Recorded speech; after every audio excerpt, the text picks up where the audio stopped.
Only with a $100 bill. Pops in, bottom, we're good. So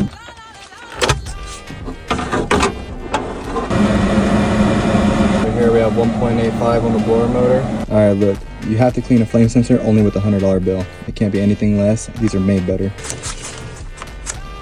Here I'm putting a strap to support the liquid line and to keep it from rubbing on the case.